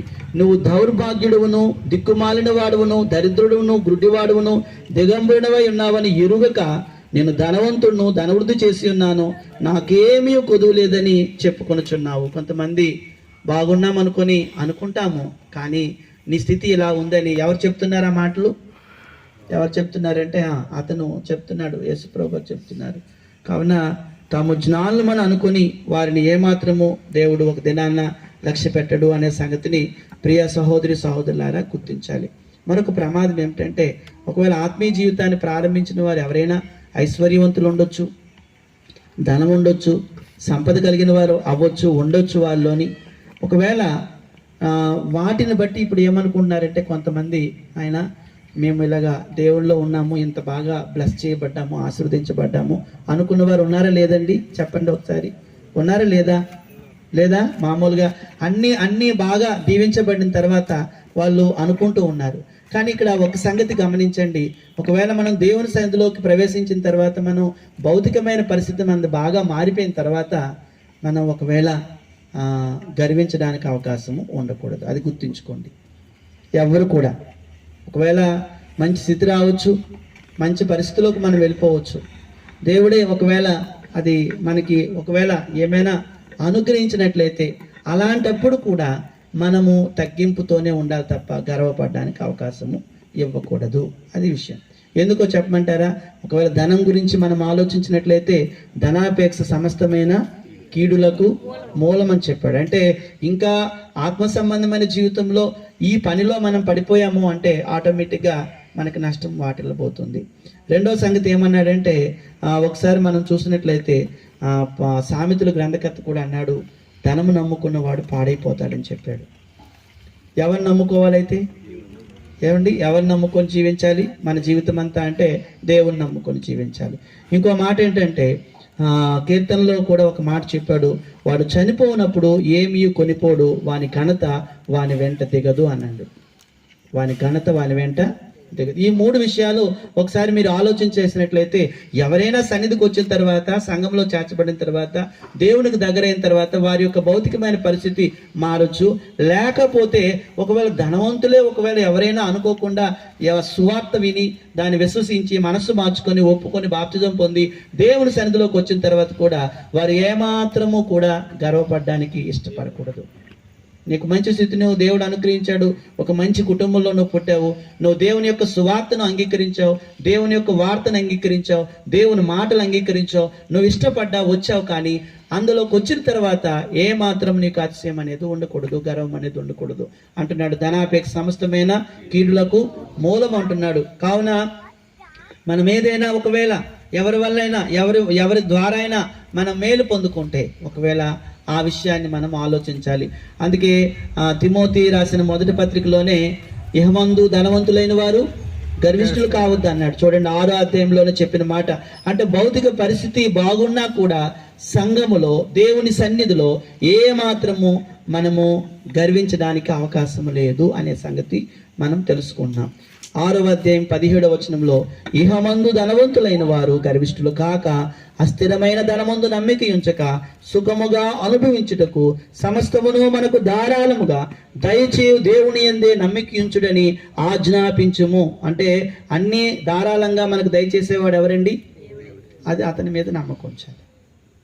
మనము ఎంతగా అంటే నేను ఆ సంగతులు కొద్దిగా మీరు మనసులో అందరూ పెట్టుకోవాలి. భౌతిక పరిస్థితి బాగున్నా దేవుని సన్నిధిలో లేకపోతే సంఘంలో చర్చిలో మనము గర్వపడడానికి వీలు లేదు.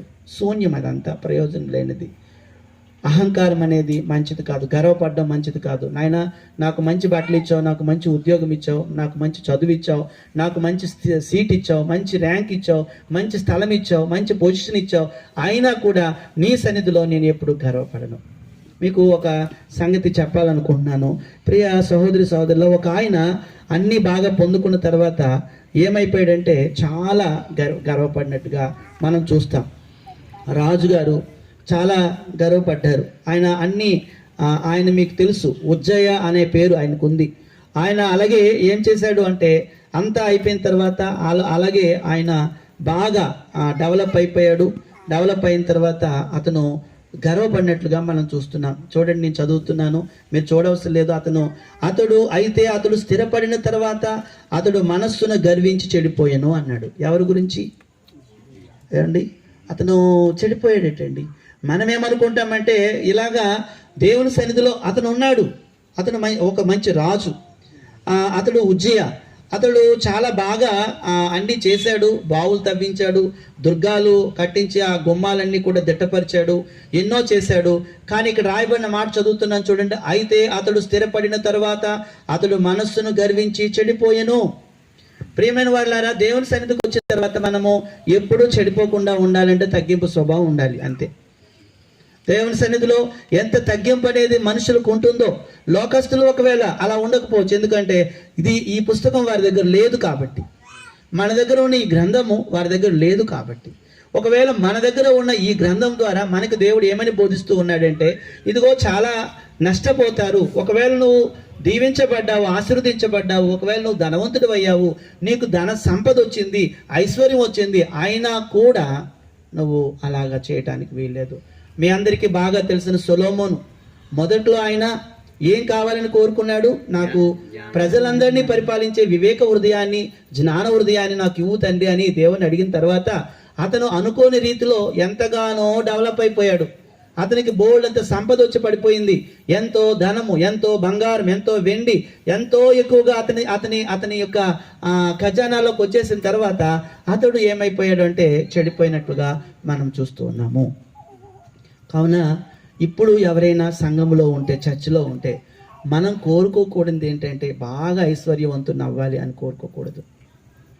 నేను బాగా డబ్బున్నవాడిని, ఒకవేళ నీకు నిజంగా వచ్చేసి ఉంటే కనుక చేయవలసిన పని ఏమిటంటే దాని యందు నమ్మకం ఉంచుకుంటా నీకు సుఖముగా అనుభవించుటకు సమస్తమును ధారాళముగా దయచేయు దేవుని యందే మన నమ్మకం అంతా పెట్టుకోవాలి. నమ్మకం దాని మీదే. ఒకవేళ మనం ఒకవేళ మన పిల్లలకి ఏదైనా మంచి జాబ్స్ రావచ్చు, ఒకవేళ మంచి స్థితిలోకి మనం వెళ్ళిపోవచ్చు. అప్పుడు మనమందరము తగ్గింపు జీవితాన్ని కలిగి ఉండాలని దేవుడు ప్రేమతో కోరుతున్నాడు. చనిపోయినప్పుడు ఏమీ కొనిపోడేటండి. ఏది కొనిపోతాడు చెప్పండి? అయితే తగ్గింపు స్వభావాన్ని కొనిపోతాడు. నువ్వు తగ్గించుకున్నావు, ఎంత స్థితిలో ఉన్నా కూడా నువ్వు నా ఆజ్ఞలన్నీ పాటించావు, దేవానికి స్తోత్రం. అలాగే నువ్వు విశ్వాసంతో నడిచావు, దేవానికి స్తోత్రం. ఇగో నువ్వు అంతేకాకుండా నువ్వు నా స్వస్థ బుద్ధితోను, నీతితోను, భక్తితో బ్రతికాను, దేవానికి స్తోత్రం. అయినా కూడా నీ సన్నిధిలో ఇంకా ఏంటని చెప్పుకున్నామంటే ఆయన మనకిచ్చిన రక్షణ చాలా గొప్పది, గొప్ప స్థితిని అనుభవించడానికి ఇచ్చాడు. అంతేకాకుండా ఆయన మనకి మంచి భౌతిక పరిస్థితిని కూడా అనుగ్రహించాడు. ఇవన్నీ ఇచ్చిన తర్వాత అయినా కూడా ఏ మాత్రము మనము గర్వపడడానికి కానీ మనము గొప్పగా అవడానికి కానీ అవకాశము లేదు అనే సంగతిని ప్రతి ఒక్కరూ గుర్తించుకోవాలని కోరుతున్నాను. ప్రియ సహోదరి సహోదరులారా, ధనవంతుడు లాజరు కథలోని ధనవంతుడు ఎక్కడికి వెళ్ళాడు? చివరికి చెప్పండి ఒకసారి, ఎక్కడికి వెళ్ళాడు? మీకు ఒక సంగతి తెలుసా? ధనవంతుడు లాజరు ఇద్దరు కూడా దేవుడు ఎవరో తెలుసా? తెలియదు. ఇద్దరికీ తెలుసు. అతనే వంటుడేం కాదు. కానీ ఇద్దరికీ తెలిసినప్పుడు కూడా ధనవంతుడి గురించి అబ్రహాం చెప్తున్న మాట ఏంటంటే, అతడు ప్రతిదినము భూమి మీద ఉండేటప్పుడు ఏమనుభవించాడు అన్నాడు? ఆయన సుఖాన్ని మాత్రమే అనుభవించాడు అన్నాడు. దరిద్రుడు ఏమనుభవించాడు? కష్టాన్ని మాత్రమే అనుభవించాడు అన్నాడు. కానీ దరిద్రుడు స్థలం ఒక దగ్గరికి వెళ్ళిపోయాడు, ధనవంతుడు ఒక దగ్గరికి వెళ్ళిపోయాడు. వారు చేసిన క్రియలను బట్టి అలా వెళ్ళిపోయారు. కానీ ఈరోజు వారు ఆ స్థితిలో వెళ్ళిపోవడానికి, వారు ఈ భూమి మీద వారు చేసిన క్రియలను బట్టి వారు అక్కడికి వెళ్ళిపోయారు. కావున ప్రతి మనుషుడు ఇక్కడ ఉండేటప్పుడు తగ్గించుకొని జీవించటం మంచిది. 1 కొరింథీ పత్రిక 7వ అధ్యాయము 31వ వచనం చదువుతున్నాను చూడండి. మీకు కొన్ని వచనాలు మనం ఎక్కడ చెప్పుకుంటున్నామో చూస్తున్నాం. 7:31 ఇక్కడ అన్నాడు, ఈ లోకము అనుభవించువారు అమితముగా అనుభవింపనట్టు ఉండవలను, ఏలనిగా ఈ లోకపు నటన గతించుచున్నది అన్నాడు. ఈ లోకపు నటన ఏమవుతుంది అంటే ఏంటి? లోకపు నటన గతించడం అంటే ఏంటి? లోకం మీద మనం గొప్ప వాళ్ళమని, ఐశ్వర్యవంతులమని, గొప్ప పేరు ప్రఖ్యాతులు సంపాదించామని ఈ భూమి మీద ఎంతో మనం నటన జీవితాన్ని కొనసాగుతున్నాం. ఈ గొప్ప నటన అంతా కూడా ఒకరోజు అంతరించిపోతుంది, ఉండదు. ఈ లోకపు నటన ఏమన్నాడు చూడండి, ఏమన్నాడు చదవండి 7:31లోని. ఈ లోకపు నటన గతించుచున్నది అంటే ఎంతకాలం ఉన్నా కూడా ఈ ఐశ్వర్యము, ఈ ధనము, ఈ సంపద ఒక రోజు నువ్వు వెళ్ళేటప్పుడు మాత్రము మనతో రాదు అనే సంగతిని గ్రహించి ధనవంతుడు అయినా, ఐశ్వర్యవంతుడు అయినా, సంపద గలవాడు అయినా, ఏమున్నా కూడా దేవుని సన్నిధిలో ఎలా ఉండాలి? తగ్గింపు స్వభావంతో ఉండాలి. అది మనకి ఈరోజు దేవుడు నేర్పిస్తున్న సంగతులు. కాబట్టి దేవుని సన్నిధిలో ప్రతి ఒక్కరూ క్రైస్తవులుగా మనం బ్రతుకుతున్నాము, ఆ కుటుంబం కూడా బ్రతుకుతున్నారు. అందరూ కలిసి తగ్గింపుతో బ్రతకవలసిన వారుగా ఉన్నారు. రెండవదిగా మనం మరొక సంగతిని ఆలోచన చేయబోతున్నాం. అదేమిటి అంటే, ప్రియమైన వాళ్ళారా, ఒకవేళ మనము సంఘాన్ని శరీరంతో పోల్చాడు. శరీరమందు అవయవాలు పనిచేస్తాయి. పనిచేస్తే ఆ పనిచేసే అవయవాలను బట్టి శరీరము క్షేమంగా ఉంటుంది. అలాగే చర్చిలో కూడా మనమందరము చేర్చబడిన తర్వాత మనలందరినీ ఏమన్నాడంటే అవయవాలతో పోల్చాడు. శరీరంలో అవయవాలకు ఎలాగైతే పని ఉంటుందో, దేని పని అది చేసుకుంటూ వెళ్తుందో, అలాగే చర్చిలో ఉన్న మనమందరం కూడా ఎవరి పని వాళ్ళు చేస్తూ ముందుకు వెళ్తే చర్చ్ అనేది క్షేమాభివృద్ధి చెందుతుంది, సంఘము క్షేమాభివృద్ధి చెందుతుంది. రోమాపత్రిక ఆ విషయంలో చెప్పాడు. అయితే ఇక్కడ మన అవయవాలు మన అవయవాలను ఏం చేయాలో చెప్తున్నాడు. 6వ అధ్యాయం తీయండి ఒకసారి. రోమాపత్రిక 6వ అధ్యాయం 13-19 వచనాలు మనం చూసినట్లయితే, రోమా 6:13-19 వచనాలు చదవండి. మరియు మీ అవయవాలను దుర్నీతికి సాధనములుగా పాపమునకు అప్పగింపకుడి. అంటే ఒకప్పుడు మన జీవితంలో దుర్నీతికి సాధనాలుగా మన అవయవాలన్నీ ఉన్నాయి. మన చేతులు కానీ, కాళ్ళు కానీ, లేకపోతే కన్నులు కానీ, చెవులు కానీ, ఇవన్నీ ఉన్నాయి. కానీ ఇప్పుడు అంటున్నాడు దుర్నీతికి సాధనాలుగా మీరు అప్పగించుకోకండి. తర్వాత అయితే మృతుల్లో నుండి సజీవులు అనుకొని మిమ్మును మీరే దేవునికి అప్పగించుకునండి. చూడండి, మనలందరినీ కూడా దేవుని సన్నిధిలోకి వచ్చిన తర్వాత మనమందరము ఎవరమైతే దేవుడికి అప్పగించుకుంటామో వారు తగ్గించుకున్నవారు. అర్థమైందండి? తగ్గించుకున్నవారు వాళ్ళు దేవునికి అప్పగించుకోవాలి. నేను ఆదివారం నాడు మాత్రమే అప్పగించుకొని మిగతా రోజులను అప్పగించుకోకపోతే, మనం చాలామంది సోమవారం నుంచి శనివారం వరకు మనల్ని మనమే కంట్రోల్ చేసుకుంటాం, మనల్ని మనమే నడిపించుకుంటూ వెళ్ళిపోతాం. కానీ ఇక్కడ ఏమంటున్నాడు, మన శరీర అవయవాలన్నీ కూడా దుర్నీతికి సాధనాలుగా ఉండకుండా నీతికి సాధనాలుగా ఉంటూ మనమందరం మృతుల్లో నుంచి సజీవులం అనుకొని మిమ్మల్ని మీరే దేవునికి అప్పగించుకొనుడి. మీ అవయవాలను నీతి సాధనములుగా దేవునికి అప్పగించుడి. ఎవరి సాధనాలుగా అప్పగించాలి అంటే, అలాగ ఎవరైతే అప్పగిస్తున్నారో వారు తగ్గింపు గలవారు. అది తగ్గింపు స్వభావం. అంటే దేవుడికి అప్పగిస్తే మనం చేత్తో కొడతామా, కాలుతో తన్నుతామా, నోటితో బూతులాడుతామా, లేకపోతే కళ్ళుతో చెడు చూడగలుగుతామా, చెవులతో చెడు వినగలుగుతామా? అసలు ఎలాగుంటాయి అప్పుడు నీతికి సాధనాలు అయితే? ఎంత తగ్గించేసుకుంటాము? అవి జ్ఞానేంద్రియాలని సాధకం చేసుకుంటాం కదా. అందుచేత పూర్వమందు ప్రస్తుతమందు చెప్తూ 19వ వచనంలో ఇంకో మాట అన్నాడు, మీ శరీర బలహీనతను బట్టి మనుషురీతిగా మాట్లాడుచున్నాను. ఏమనగా అక్రమము చేయుటకి అపవిత్రతకును అక్రమమునకును మీ అవయవాలను దాసులుగా ఎలాగూ అప్పగించుతురో అలాగే పరిశుద్ధత కలుగుటకే ఇప్పుడు మీ అవయవాలను నీతికి దాసులుగా అప్పగించుకొనండి అని అన్నాడు. ఒకప్పుడు మనము అపవిత్రతకు అక్రమానికి మన అవయవాలన్నీ కూడా అప్పగించామే లేదా? మన మన మన మన శరీరంలో ఉన్న అవయవాలన్నీ కూడా, అమ్మా మీరు చూస్తున్నారు కదా, మన శరీరంలో ఉన్న అవయవాలన్నీ కూడా చర్చిలోకి రాకముందు ఒకవేళ ఆ దుర్నీతి కార్యాలు చేయటానికి, దుష్టత్వపు కార్యాలు చేయటానికి, ఆ అతిక్రమం చేయటానికి, అక్రమం చేయటానికి ఎలాగైతే మనంతట మనముగానే అప్పగించుకున్నామో, ఇప్పటి నుంచి మనమందరము కూడా నీతికి సాధనాలుగా పరిశుద్ధత కలగడానికి మాత్రమే మనం వాటిని అప్పగించుకున్న రోజున మనం తగ్గింపు స్వభావం కలిగిన వారిగా జీవిస్తాం. కాబట్టి తగ్గింపు ఎప్పుడు వస్తుందంటే, మన అవయవాలను మనం కంట్రోల్ చేసుకుంటే రాదు. మన అవయవాలు మళ్ళీ లోక సంబంధమైన దుర్నీతికి కానీ అక్రమానికి కానీ వాటికి అతిక్రమానికి కానీ అప్పగించుకుంటే మనలో తగ్గింపు స్వభావం రాదు. అర్థమైందంటే తగ్గింపు రాదు. పౌలు అంటాడు, ఏమన్నాడంటే, ఇగో మేము ఒకప్పుడు హింసించేవాడిని, దూషించేవాడిని, హాని చేసేవాడిని. ఇప్పుడు మమ్మల్ని కొడుతూ ఉంటే కొట్టిన వారి కోసం ప్రార్థన చేస్తున్నాం. అది తగ్గింపు. ఆ చేతులు తిరగబడే చేతులు, కొట్టబడే చేతులు, తన్నే కాళ్ళు, మరి వాళ్ళు దూషించే మాటలు అన్నీ అతనికి వచ్చు. కానీ ఎప్పుడైతే ప్రభు సన్నిధిలో అతని జీవితాన్ని ప్రారంభించాడో తగ్గింపు వచ్చేసింది. ఎంత తగ్గింపు అంటే అతన్ని తిట్టేవాడిని అతను దీవిస్తున్నాడు, అతను కొట్టేవాడిని ప్రేమిస్తున్నాడు. అతడు అంతగా మారిపోయాడు. కారణం ఏమిటంటే అతని శరీర అవయవాలన్నీ కూడా ఎవరికి అప్పగించబడ్డాయి అంటే, తండ్రి నేను నీ సన్నిధికి హాజరవుతున్నాను కదా, నేను నా కంట్రోల్లో లేను, నీ కంట్రోల్లోనే ఉన్నాను, అప్పగించేసుకున్నాను నీకు. అప్పుడు ప్రభువుకి అప్పగించుకుంటే, తండ్రికి అప్పగించుకుంటే ఈ శరీరపు అవయవాలు ఏమైనా దుష్టత్వం చేయడానికి అతను ఉపయోగిస్తాడంటే ఒక్క పని, చెడ్డ పని చేయడానికి ఉపయోగించడు. ఆయన ఆలోచన విధానం మారిపోతుంది. మనం పరిపక్వత చెందిన వారిగా మారిపోతాం, పెద్దవారిగా అయిపోతాం, శిష్యులుగా ఉండం. అందుచేత రెండో సంగతి ఏం ఆలోచిస్తున్నామంటే, మన శరీర అవయవాలను ఎవరమైతే నీతికి దాసులుగా ఎవరికి వారుగానే అప్పగించుకుంటూ ఉన్నారో వారు తగ్గింపు స్వభావం గలవారైపోతారు. ఆ తగ్గింపు స్వభావం అనేది మనలోకి వస్తుంది.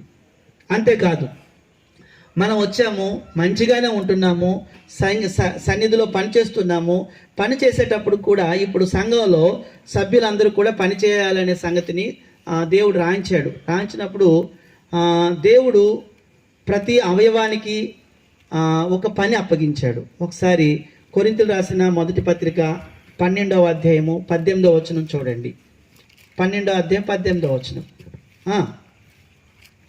చదవండి. ఎవరైనా చదువుతారా? అయితే దేవుడు అవయవముల్లో ప్రతిదాన్ని తన చిత్త ప్రకారం శరీరంలో ఉంచెను. ఎవరి చిత్త ప్రకారం? అందరూ చెప్పండి, ఎవరి చిత్త ప్రకారము?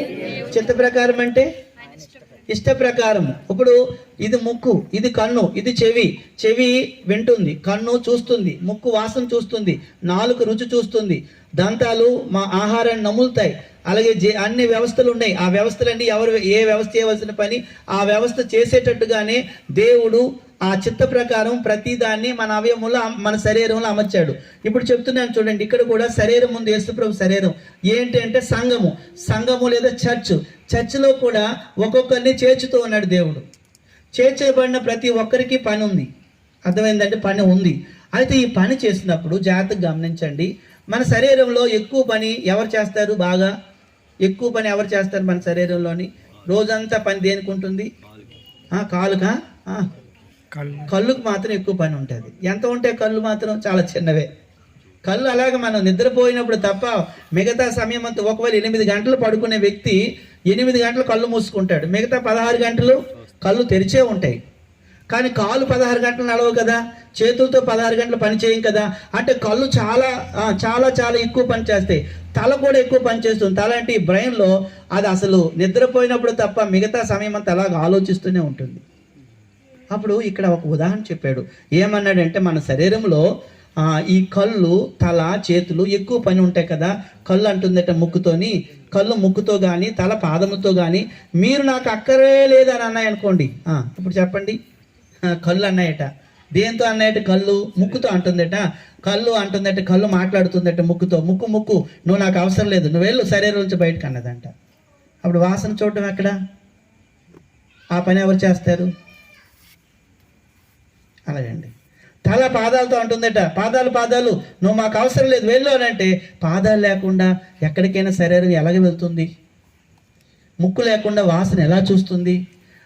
ఒకవేళ శరీరంలో ఇది ఎక్కువ పని కళ్ళు చేసినా కూడా గర్వపడడానికి అవకాశం లేదు. ముక్కుతో చెప్పి నువ్వు అవసరం లేదు అనడానికి లేదు. అలాగే చర్చిలో కూడా చాలా మంది ఒకవేళ తక్కువ పని చేసిన వారు ఉంటారు, ఎక్కువ పని చేసిన వారు ఉంటారు. ఎక్కువ పని నువ్వు చేసినా, నిన్ను వాడుకున్నా, తక్కువ పని చేసిన వారిని చిన్న చూపుతో చూడకూడదు. అది తగ్గింపు అంటే.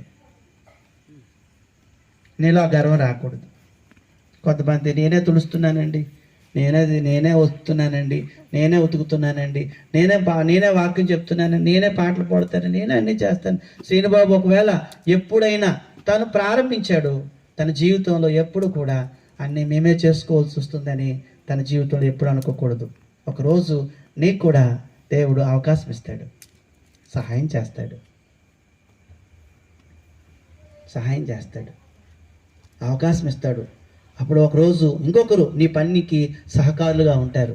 అంతవరకు కూడా మాత్రం మన మనస్సులో మాత్రం ఏ భావన రాకూడదు, నేను ఎక్కువ అనే భావన ఎవరికి రాకూడదు, ఎవరికి రాకూడదు. ఎందుకంటే అలా వస్తే కనుక అది తగ్గింపు స్వభావము కానే కాదు. ఒకవేళ అలా వద్దనుకుంటే శరీరం క్షేమాభివృద్ధి చెందదు. అందరూ అందరినీ ప్రేమించాలి, అందరూ అందరినీ తగ్గించుకుంటూ చూడాలి. అందుకే ఇక్కడ ఒక వచనం చదువుతున్నాం. అలాగ అనుకోకుండా ఉండాలని రోమాపత్రిక 12వ అధ్యాయంలో వివరణ ఇచ్చాడు. 12వ అధ్యాయము 18 నుంచి 25వ వచనం వరకు చెప్పాడు.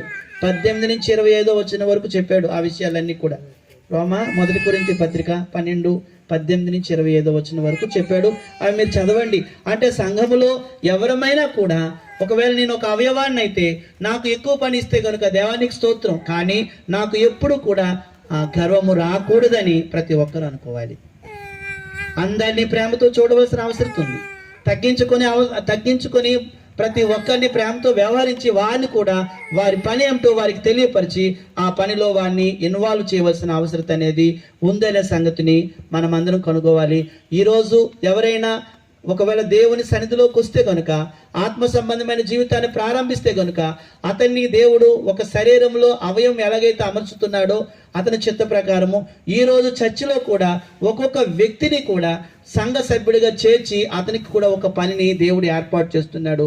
ఆ వ్యక్తి ఎక్కువ పని చేస్తే అసలు గర్వపడకుండా ఆ పనిలో అతను ఏమనుకోవాలంటే, నాయన నాకు ఇచ్చే అవకాశం నేను చేస్తున్నాను, కానీ నాకేమాత్రం గర్వము రాకూడదు, నాకు సహాయం చేయండి. అతిశయం రాకూడదు, సహాయం చేయండి. తక్కువ పని చేస్తున్న వాళ్ళు ఎవరైనా, తక్కువ తలాంతులు ఉన్న వారు ఎవరైనా ఉంటారు, అలాంటి వారు తక్కువ పని చేస్తున్న వారిని ఇంకా ప్రోత్సహించవలసిన అవసరత, తగ్గించుకునే అవసరత ప్రతి ఒక్కరిలో ఉందనే సంగతిని మనము ఆలోచన చేయాలి. అది రెండవ సంగతి. మూడవ విషయం ఏమిటంటే, తగ్గింపు అనేది హృదయం నందు కూడా ఉండాలి. ఎందులో ఉండాలండి? మన హృదయంలో ఉండాలి. మన హృదయం నందు కూడా తగ్గింపు స్వభావం ఉండాలి. ఇక్కడ విషయం ఏంటంటే, మన హృదయము మనస్సు చాలా ముఖ్యమైనవి. కొత్త నిబంధన అనేది ఎక్కడ రాస్తున్నా అన్నాడు దేవుడు? అమ్మా, మన కొత్త నిబంధన అంటే ఎక్కడ రాస్తాడు? మీ మనస్సుల్లో నా ధర్మ విధులను ఉంచెదను, వాటిని మీ హృదయాల మీద వ్రాస్తానన్నాడు.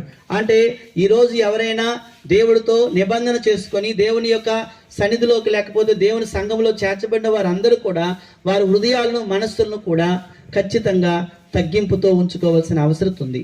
ఒకసారి మనం చూసినట్లయితే మనందరికీ గొప్ప మాదిరి ఎవరని చెప్పాను? మొదటే యేసుక్రీస్తు మనకు మాదిరి.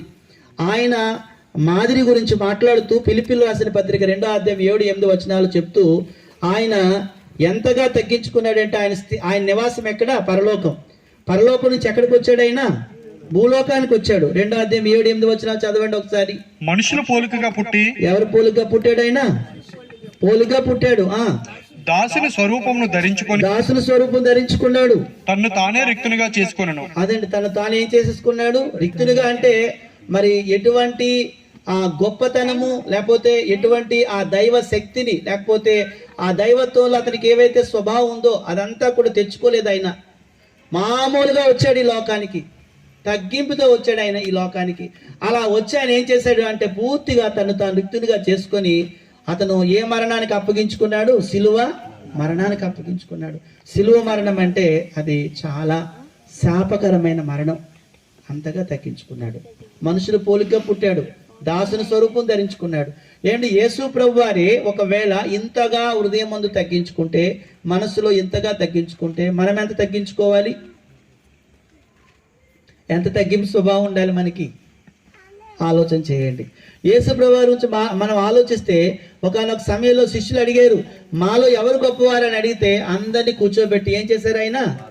ఆయన శిష్యుల పాదాలను కడిగేశారు. అందులో ఏముందంటే, ఎవరైతే నా వల్లే చేస్తారో వారు నాయకులని చెప్పాడు, గొప్పవారని చెప్పాడు. సంఘంలోకి వచ్చిన తర్వాత ప్రతి ఒక్కరి హృదయంలో ఈ మనస్తత్వం అనేది, తగ్గింపు మనస్తత్వం, తగ్గింపు స్వభావం అనేది ప్రతి ఒక్కరిలో ఉండాలి. శిష్యుల పాదాలు కడగటమే కాదు, అతనే చెప్పారు ఒక మాట. ఏమన్నారంటే, మత్తయి రాసిన సువార్త 5వ అధ్యాయంలోని 5వ అధ్యాయం 3వ వచనంలో, ఆత్మ విషయమే దీనులైన వారు ధన్యులు, పరలోక రాజ్యము వారిది అన్నాడు. అంటే ప్రభు వారు చెప్తున్నారు, మీరు ఎంతగా దీనులుగా ఉంటారు, ఆత్మ విషయమే దీనులుగా ఉంటారు, మీరు ధన్యులని చెప్పాడు. కాబట్టి ఇవన్నీ ఎందుకు చెప్తున్నాడు ప్రభు అంటే, మనం ఎదుగుతున్న కొద్దీ ఏం చేసుకోవాలంటే తగ్గించుకునే స్వభావం ఉండాలి. ఆత్మ విషయంలో భేదత్వం కలిగి ఉండాలి. అంటే ఆత్మ విషయంలో భేదత్వం అంటే చూడండి, భేదవారు ఎలాగైతే భూమి మీద భౌతికంగా ఏమీ లేని వారు చాలా జాగ్రత్తగా తగ్గించుకొని ఎలాగైతే ఉంటారో, అలాగే మనం ఆత్మ విషయంలో కూడా చాలా భేదరకంగా ఉండి ఎక్కువగా ప్రభు వారి యొక్క మాదిరిని చూచి ఆ మాదిరి ప్రకారం తగ్గించుకుని ఉన్నట్లయితే ఆ తగ్గింపు స్వభావం గలవారు ఖచ్చితంగా రేపొద్దున్న మేలు పొందుకునే అవకాశం ఉంది. అపోస్తులైతే ఒకానొక సమయంలో వాడిని కొట్టేసి విడుదల చేసినప్పుడు వాళ్ళు అంటున్న మాట చూడండి, యేసు నామం కొరకు అవమానం పొందుటకు పాత్రులమని ఎంచబడి ప్రతి దినం వాక్యం బోధిస్తూనే ఉన్నారండి. ఏమండి, వారు ప్రతిరోజు కూడా ఎక్కడికి వెళ్ళినా కూడా వారికి బాధ పెడుతున్నారు, బాధ పెట్టలేదా? ఎక్కడైనా యెరూషలేములో వీధుల్లో అపోస్తుల్ని కొడుతూ ఉన్నారు, చెరసాల్లో వేస్తామని భయపిస్తూ ఉన్నారు. కానీ వారిని కొట్టి పంపించేసినా కూడా వారు ఏడ్చుకుంటూ, ప్రభువా మాకేటి కష్టాలు, మాకేటి బాధలు, మాకేటి ఇబ్బందులు, మమ్మల్ని ఎందుకు ఇంత ఇన్సల్ట్ చేస్తున్నాం, మమ్మల్ని ఎందుకు ఇంతగా అవమానపరుస్తున్నాం, ఈ వీధుల్లో మేము తిరుగుతున్నాం, చాలా బాధపడుతున్నాం, మమ్మల్ని చాలా మంది అవమానపరుస్తున్నారు, చాలా మంది ఇబ్బంది పెడుతున్నారని వాక్యం చెప్పడం మానేయలేదు. శ్రీనిబాబు అర్థమైందా? వాక్యం చెప్పడం మానేయలేదు. మిమ్మల్ని ఎంత అవమానపరిచినా, మిమ్మల్ని ఎంతమంది ఏమన్నా, ఏంటి మీరు ఏం చేయగలుగుతారు ఇక్కడికి వచ్చేసారా అన్నా కూడా దిగులు పడద్దు, భయపడద్దు, అస్సలు ఏమాత్రం అనుకోవద్దు. దేవుడు సహాయం చేస్తాడు, అందరికీ అండగా ఉంటాడు ఆయన. కావున మనం ఆలోచన చేయాలి. యేసు ప్రభు నామం నిమిత్తము, యేసు ప్రభు యొక్క వాక్యం నిమిత్తమే ఈ శ్రమను పడుతున్నాము అనే సంగతి లోకమంతా తెలుసుకోవాలి. మన చుట్టూ ఉన్న బంధువులు తెలుసుకోవాలి. మన దగ్గరకు వస్తున్న చర్చ్ మెంబర్స్ కూడా బాగా, అవును ఇక్కడికి వచ్చి వారు ప్రత్యేకపరుచుకున్నారు, వారు ఆయన కోసం శ్రమ పడుతున్నారు, అందుకోసం ఈ బాధలు అనుభవిస్తున్నారని అందరికీ తెలియాలి. అదే అభివృద్ధి అంటే. కావున అందులో మనము అందరం కూడా అట్టి తగ్గింపుతో, వారు ఏమాత్రం అయ్యో ఒకవేళ ఎవరైనా 10 మందిలో మనల్ని గట్టిగా ఫిల్ట్ పట్టుకుని కొట్టారనుకోండి, ఆ వీధిలోకి మరి వెళ్ళడం మానేస్తాం. ఆ ఊర్లో నుంచి మనం వెంటనే పెట్టి అన్నీ సర్దేసుకొని మొత్తం మంచాలన్నీ తీసేసుకొని ఒక వ్యాన్ రమ్మని వ్యాన్లో ఎక్కించేసుకొని ఈ ఊరు వద్దు బాబు, ఈ ఊరిని విడిచిపెట్టి వెళ్ళిపోదామని వెళ్ళిపోయిన వాళ్ళు చాలామంది ఉంటారు. ఎందుకంటే నాకు అవమానం జరిగింది, ఈ ఊర్లో నాకు అవమానం జరిగింది, నన్ను కొట్టారు, ఫిల్టీ పట్టుకొని నన్ను దెబ్బలాడారు, 10 మంది మధ్యలో నన్ను ఇన్సల్ట్ చేశారని వాళ్ళు అనుకొని ఉండినట్లయితే ఎప్పుడో దేవుని సువార్త పని ఆగిపోయి ఉండేది. కానీ యేసు ప్రభు వారి యొక్క అపోస్తులు వాళ్ళను కొడుతూ ఉంటే నవ్వుతున్నారు. ఇదేంటి వీళ్ళకి ఏమైంది, కొడుతుంటే నవ్వుతున్నారేంటి, దెబ్బలాడుతుంటే నవ్వుతున్నారేంటి, అయినా మళ్ళా దేవాలయం దగ్గరికి వెళ్ళి ప్రకటిస్తున్నారేంటి, వాళ్ళని రాత్రంతా కొడితే మరుసటి రోజే వెళ్ళిపోయి మళ్ళీ ఏం చేస్తున్నారు అంటే వెంటనే దేవాలయం దగ్గర ఉదయాన్నే వెళ్ళి బోధిస్తూ ఉన్నారు. అరే నేను కొట్టాను, సిగ్గులేదురా మీకంటే, మా పని మేము చేయొద్దా? మా పని దేవుడు అప్పగించిన పని, మీ మాట వినుట న్యాయమా, పరలోకంలో మాకు దేవుడు చెప్పిన మాట వినుట న్యాయమని ఆ యెరూషలేం వీధుల్లోనే ఉండి ఉండి ఉండి ఉండి హతసాక్షులు చచ్చిపోయారు. అది తగ్గింపు అంటే.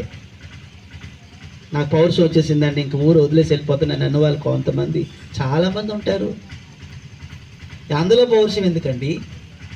యేసు నామము నిమిత్తము శ్రమ అనుభవించడానికి, అది చదువుదాం ఒకసారి. చూడండి అపోస్తుల కార్యాల గ్రంథము 5వ అధ్యాయము, అద్భుతమైన మాటలు. 5వ అధ్యాయము చూడండి 40వ వచనంలో, నేను సొంతంగా చెప్పడం లేదు, 5వ అధ్యాయం 40వ వచనంలో, వారు అతని మాటకు సమ్మతించి అపోస్తులను పిలిపించి కొట్టించి ఎంతమంది మధ్యలోనంటే సన్హెడ్రిన్ సభ 70 మంది సభ్యులు, చాలా మంది మనుషులు మధ్యలో, అయ్యా అసలు మేమేం చేశాము తప్పు, మేమేం పొరపాటు చేసాము, ఈ ఊళ్ళో దొంగతనం చేశామా, ఎవరిదైనా డబ్బులు తీసేసుకున్నామా, ఏమైనా పొరపాటుగా చేశామా, ఎవరిదైనా అపహరించామా, ఏమి చేయలేదు, ఎందుకు మమ్మల్ని కొడుతున్నారు అని అనకుండా కొట్టించి యేసు నామమును బట్టి బోధింపకూడదని ఆజ్ఞాపించి వారిని విడుదల చేశారు. అంటే వారు వెళ్ళిపోతున్నారు, విడుదల చేశారు, వెళ్ళిపోతున్నారు. అప్పుడు చూడండి 41లో, ఆ నామము కొరకు, ఏ నామము కొరకు చెప్పండి? మనం మామూలు ప్రార్థన చేస్తాం, యేసు నామములు అడుగుతున్నాం తండ్రి అంటే మనం మామూలుగా ఇంటి గదుల్లో లోపలికి వెళ్ళి ఎక్కడో ప్రార్థన చేసుకుంటాం. కానీ ఆ నామము కొరకు బహిర్గతంగా అవమానపరచబడ్డారు. అది తగ్గింపు. అంతగా అవమానపరచబడినా కూడా ఏమాత్రం వారు వెనక్కి వెళ్ళిపోయిన పరిస్థితి లేదు, వెళ్ళిపోలేదు వాళ్ళు ఎక్కడికి కూడా. అపోస్తులు యెరూషలేములోనే ఉండిపోయారు.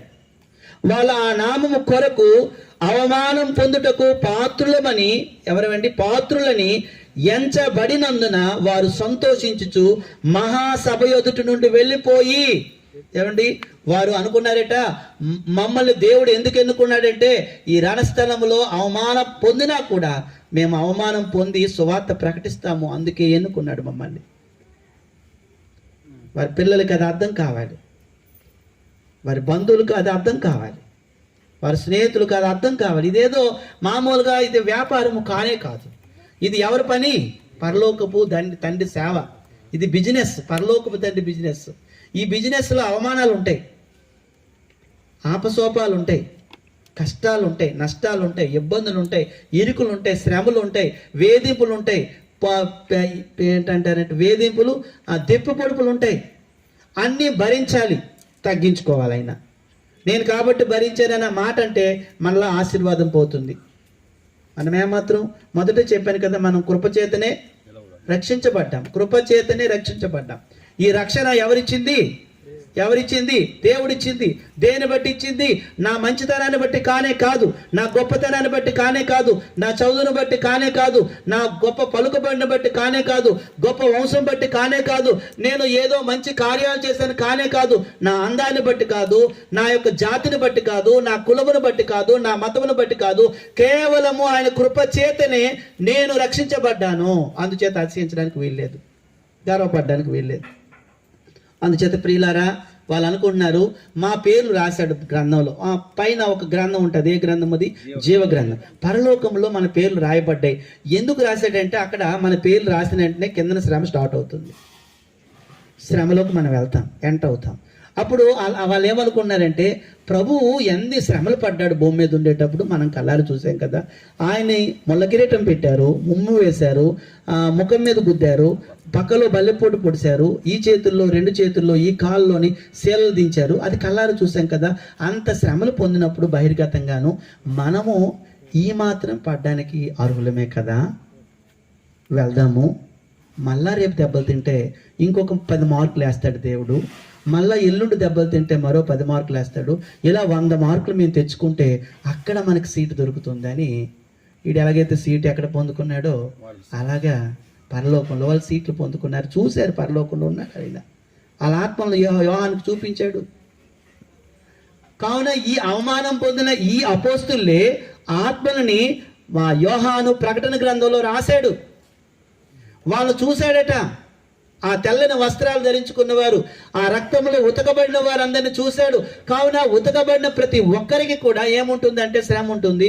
అంత మాత్రాన మనమేమి కూడా ఇన్సర్ట్ అయిపోయి అవమానపరచబడ్డామని ఫీల్ అయిపోయి బాధపడిపోయి ఇక్కడి నుంచి వెళ్ళిపోకూడదు. ఎక్కడికి వెళ్ళిపో నాయన, నీ సేవ చేయటానికి మేము వచ్చాం. మేము తగ్గించుకుంటాం, మా గొప్పతనం ఏమీ లేదు, మేమేమాత్రం అసలు మాకు రక్షణ ఇచ్చావు, నీతిమంతులుగా తీర్చావు, పరిశుద్ధులుగా చేసావు, సంఘంలో ఉంచావు, మాకు ఒక గొప్ప కార్యాన్ని ఇచ్చావు. ఆ కార్యాన్ని మేము చేయతలపడుతున్నాం. 42వ వచనం చూడండి. అలా వెళ్ళిపోయిన తర్వాత వాళ్ళు ఊరుకున్నారండి. వాళ్ళు ఏం చేస్తున్నారు? ప్రతి దినము దేవాలయములోనూ ఇంటింటను మానక బోధించుచు యేసే క్రీస్తుని ఏం చేస్తున్నారు? వాళ్ళు ప్రకటిస్తూ ఉన్నారు. చూడండి ప్రియులారా, బోధ ఆగిపోయిందా? ప్రకటన ఆగిపోయిందా? చెప్పండి, ఆగిపోయిందా? ఆగలేదు. ఎందుకు ఆగలేదంటే వారు తగ్గించుకునే మనుషులు, హెచ్చించుకునే మనుషులు అయితే ఆగిపోతుంది. వాళ్ళు హెచ్చించుకునే మనుషులు కాదయ్యా, తగ్గించుకునేవారు. ఇంత అవమానం వచ్చినా కూడా ఏ మాత్రం మాకేమీ భయం లేదు. ఎక్కడైతే మేము అవమానపరచబడ్డామో మరల అవమానపరచబడ్డానికి మేము అర్హులము, ఎలిజిబుల్ పర్సన్స్. మేము అవమానపరచబడతాము, నిందించబడతాము, మాకేమీ భయం లేదు అని ధైర్యంగా ప్రతి చోట వాళ్ళు ఏం చేశారంటే ప్రకటించారు. అందుచేతనే ఈరోజు వాళ్ళు పరలోకంలో ఉన్నారు. కావున తగ్గింపు స్వభావము మనిషిని ఎక్కడ తీసుకెళ్తుంది చెప్పండి? చెప్పండి అమ్మ గట్టిగా. తగ్గింపు స్వభావం అనేది మనిషిని ఎక్కడ తీసుకెళ్తుందంటే పరలోకానికి చేర్చుతుంది. అందుకు యేసు ప్రభు వారు మనము ఎవరు అన్నారండి, వీళ్ళు అన్నారు, వాళ్ళు అన్నారు అనేసి ఫీల్ అవ్వద్దు. దయించి ఎవరు కూడా ఫీల్ అవ్వద్దు, ఎవరు కూడా బాధపడొద్దు. అందుకే అపోస్తుల కార్యాల గ్రంథంలో కూడా అపోస్తులైన పౌలు, అపోస్తులైన పేతురు యూపే పట్టణంలో ఉన్నాడు. ఇంతలో కొర్నేలు అనే ఒక భక్తిపరుడు ఉన్నాడు. అతను కైసరి అనే పట్టణంలో ఉన్నాడు. అతనికి దోత వచ్చి పలానా ఊర్లో ఒక ఆయన సువార్తికుడు ఉన్నాడు, అపోస్తుడు ఉన్నాడు, ఆయన పిలిపించుకొని వాక్యం వినమని చెప్తే వెంటనే అపోస్తుడైన పేతురు వచ్చాడు ఇంటికి. ఇంటికి రాగానే ఏం జరిగింది చెప్పండి అమ్మా? ఇంటికి రాగానే ఏం జరిగిందమ్మా? ఎవరైనా స్త్రీలు చెప్పండి, ఏం చేశారు? ఆ కొర్నేలు ఏం చేశాడమ్మా? కొర్నేలు వెంటనే పాదాల మీద పడిపోయాడు. ఎవరి పాదాల మీద? పేతురు అంటాడు, అయ్యా నీలాంటి మనుషులేనే నా పాదాల మీద పడొద్దని ఆయన లేపాడు. ఎంత గొప్ప పేతురు, ఎంత గొప్ప క్రెడిట్ ఉన్నవాడు, కానీ ఆయన పాదాల మీద పడొద్దని ఎందుకు అంటున్నాడంటే ఆయనలో ఉన్న తగ్గింపు. ఇంత గొప్ప కార్యాలు చేసిన పేతురు కూడా తన పాదాల మీద పడితే ఒప్పుకున్నాడా? లేదు లేదు, నేను కూడా నీలాంటి స్వభావం గల నరుణ్ణే, మనిషినే, నా మీద నువ్వు నా కాళ్ళ మీద నువ్వు పడకూడదు, కొర్నేలి నువ్వు వెళ్ళు, లేవు ముందు అక్కడి నుంచి అని చెప్పాడు. కావున వాళ్ళు ఆ విధంగా తమను తాము తగ్గించుకున్నారు కాబట్టి ఇప్పుడు వారు అక్కడ సింహాసనాల మీద కూర్చున్నారు. కూర్చోబెట్టేవాడు ఎవరండి? అది అంతలా కూర్చోబెడతాడు. తాను ఎవరైతే తగ్గించుకుంటారో వాడిని ప్రభు హెచ్చిస్తాడు. ప్రభు తగ్గించుకున్నాడు కాబట్టి భూమి మీద ఇప్పుడు అతను కూర్చున్నాడు, ఆయన తండ్రి కుడిపార్శ్వాన్ని కూర్చొని పెట్టుకున్నాడు, ఆయన పరిపాలిస్తున్నాడు. కావున తగ్గింపు స్వభావం అనేది ప్రతి మనుషుడి. ఒకసారి 1 కొరింథీ పత్రిక 15వ అధ్యాయము, 1 కొరింథీ పత్రిక 15వ అధ్యాయము 9-10 వచనాలు నేను ఎందుకు చెప్తున్నానంటే ఏదో మామూలుగా చెప్పేస్తే మీరు మామూలుగా వెళ్ళిపోతారు. అప్పుడు తర్వాత అసలు ఏం చెప్పారో మనకు తెలియదు. అందుచేత ఒకసారి 15వ అధ్యాయము 9-10 వచనాలు చదువుతున్నాను చూడండి. పౌలు చెప్తున్నాడు, ఏలి అనగా నేను అపోస్తులందరిలో తక్కువ వాడిని అన్నాడు. ఎంత సేవ చేశాడు? ఏమనుకుంటున్నాడు చూసారా? ఎంత సేవ చేశాడమ్మా అతను ఏమంటున్నాడు తెలుసా అండి? అపోస్తులందరిలో తక్కువ వాడును, దేవుని సంఘమును హింసించినందున అపోస్తులుడు అని అనబడటానికి కూడా యోగ్యున్నే కాను. మనం ఇలాగ సేవ చేయడానికి కానీ, ఆయన పాటలు పాడడానికి కానీ, ఆయన వాక్యం చదవటానికి కానీ, ఆయన సన్నిధిలో కూర్చోవటానికి కానీ మనకి ఎంత అర్హత ఉందండి? ఉందా లేదండి? లేదు. మనం అర్హులం కాదు. మొదట చెప్పాను, కృప అనే మాటకు అర్థం ఏంటి? అర్హత లేని వారికి అర్హతనివ్వటం. జీవము గల దేవుణ్ణి సేవించడానికి వచ్చిన సంఘంగా మనం ఉన్నాం ఈరోజు. ఇలాంటి అర్హతను మనకి ఎవరిచ్చారు అంటే పరలోకమందున్న దేవుడు ఇచ్చాడు, కృప చేతనే. కాబట్టి అతను అంటున్నాడు, నేను యోగ్యుని కాను. ఇంకో మాట అన్నాడు చూడండి, ఇంకా ఏమన్నాడంటే, ఏలైనగా నేను అపోస్తులందరిలో తక్కువ వాడును, దేవుని సంఘమును హింసించినందున అపోస్తులు అనబట్టుకు యోగ్యుని కాను. అయినను నేనేమై ఉన్నానో అది దేవుని కృప వలననే అయి ఉన్నాను. నేను ఏమై ఉన్నానో అది కేవలం దేవుని కృప వలనే అయి ఉన్నాను. అంటే ఈరోజు మనకున్న ప్రతి క్రెడిట్ కూడా ఎవరిది? దేవుని కృప. అదండి, ఎక్కడా గొప్ప చెప్పుకోవడానికి లేదు. ఇంకా తగ్గించుకో. ఎవరి దగ్గర నీ కాలర్ కానీ నీ తల కానీ ఇలా పైకి లేపడానికి లేదు. ఎందుకంటే నీకు అర్థమైతే, నాకు అర్థమైతే, నాయన నీ కృప వల్లే నేను అయ్యి ఉన్నాను, నీ కృపే నన్ను ఈ స్థితికి తీసుకొచ్చింది. నేను ఎలా గతిస్తానయ్యా? సంఘంలో అందరినీ ప్రేమిస్తాను, నేను ఇంకా తగ్గించుకుంటాను, నేను ఇంకా నీ దగ్గర ఒదిగి ఉంటాను, తగ్గింపుతో బ్రతుకుతానని ఎవరికి వారుగా అనుకోవాలి. అది మన పాఠం. అనుకోవాలి, తగ్గించుకోవాలి. ఎంత తగ్గింపు ఉంటుందో అంత హెచ్చించబడతాము. ఈ లోకంలో అవమానపరచబడినా పర్వాలేదు, కానీ తగ్గింపు స్వభావం అనేది మనకు ఉండాలి. అయినను నేనేమై ఉన్నానో అది దేవుని కృప వల్లనే అయి ఉన్నాను, మరియు నాకు అనుగ్రహింపబడిన ఆయన కృప నిష్ఫలము కాలేదు. కానీ వారందరికంటే నేను ఎక్కువగా ప్రయాసపడినది నేను కాను, నాకు తోడై ఉన్న దేవుని కృపయే. అదండి, నాకు తోడై ఉన్న దేవుని కృపయే. అంటే మనిషికి ఏ తోడుగా ఉండాలి? అందుకే అపోస్తలుడైన పౌలు 3 సార్లు ప్రార్థన చేశాడు. ఏమని ప్రార్థన చేశాడంటే, తండ్రి నాకు ముళ్ళుంది తీసేయని అన్నాడు. అప్పుడు తండ్రి అన్నాడు పైనుంచి, ప్రభు అంటున్నాడు, అయ్యా తీసేస్తాను, నాకేమాత్రం తీసేయడు నీకు అది ముళ్ళు తీసేయడం? ముళ్ళు తీసానా నా కృప కూడా తీసేస్తాను అన్నాడు. ఇప్పుడు చెప్పు, ముళ్ళు ఉంటుంది, కృప ఉంటుంది, ఏది కావాలో కోరిక అంటే నాకు ముళ్ళు ఉంచు, నీ కృప కూడా ఉంచు అన్నాడు. అందుకే నా కృప నీకు చాలును. అదండి, ఈరోజు మనుషులు అనుకుంటారు శ్రమ ఉందా, తీసే అని అడుగుతారు. కానీ ఆ శ్రమలోనే దీనత్వాన్ని మనం నేర్చుకోగలుగుతాం, ఆ శ్రమలోనే మనం తగ్గింపు నేర్చుకోగలుగుతాం. ఆ